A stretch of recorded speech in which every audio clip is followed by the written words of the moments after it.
नमस्कार, जय श्री सीताराम, राम राम। आज की हमारी कथा है गरुड़ जी का वैकुंठ लोक जाना। अब काकभूषण जी कहते हैं कि हे राम जी, आप ही मेरे आराध्य हैं। मैं आपको छोड़कर किसका भजन करूं? अर्थात कोई ऐसा नहीं है जिसका मैं भजन कर सकूं। आपसे बड़ा हो कोई ऐसा नहीं है। और आप ने मुझे अपनी भक्ति दी। मैं आपके चरणों में प्रणाम करता हूँ। मैं आपकी सेवा में इसी प्रकार लगा रहूं।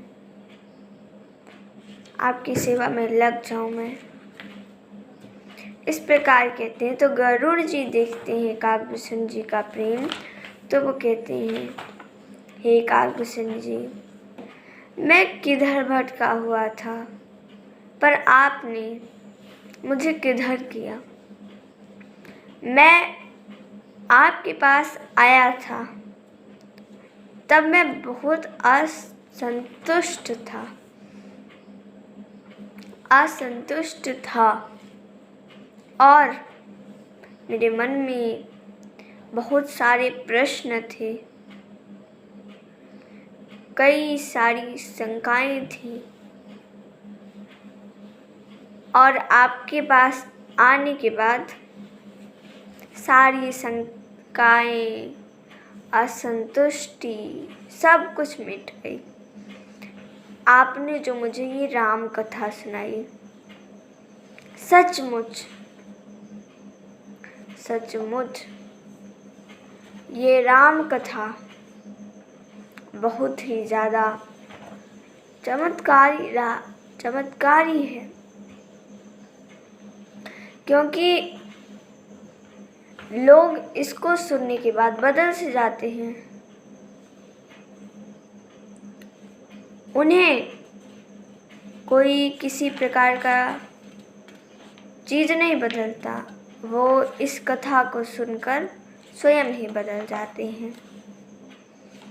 और काकभूषण जी, आपने ये मुझे सुनाई, जिसके भी मन में शंकाएं हों और या फिर वो असंतुष्ट हो, इसके मन में कोई प्रश्न हो और वो राम कथा सुन ले, तो उसके सारे जितने भी प्रश्न होते हैं सबके उत्तर मिल जाते हैं। व्यक्ति संतुष्ट हो जाता है और सारी शंकाएं मिट जाती हैं। ये है राम जी के चरित्र की महिमा। काकभूषण जी, आपने मुझ पे बहुत बड़ा उपकार किया। इस प्रकार बातें कर कर गरुड़ जी वैकुंठ लोक पर चले गए। और इसी प्रकार ये राम कथा गरुड़ जी को, जो पहले बड़े असंतुष्ट होकर आए थे, संतुष्ट करके भेजा और गरुड़ जी को कहीं ज्ञान हुआ।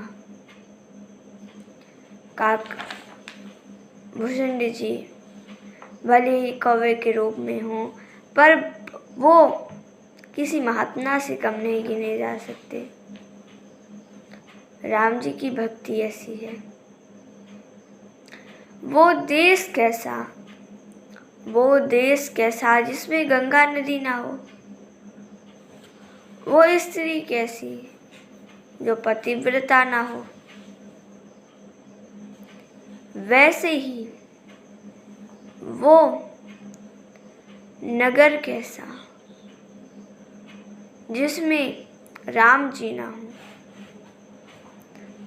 और आजकल किसी भी नगर में राम जी रहते नहीं हैं, क्योंकि राम जी का अर्थ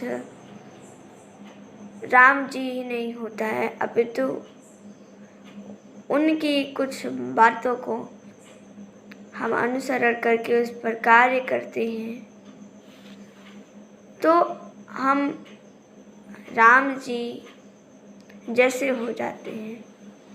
अब हर नगर में राम जी अवतार नहीं लेंगे, लेकिन उनके जैसे पुरुष जिस नगर में हो वो नगर होता है। तो आज की कथा हमारी यहीं समाप्त होती है। धन्यवाद। जय श्री सीताराम। राम राम।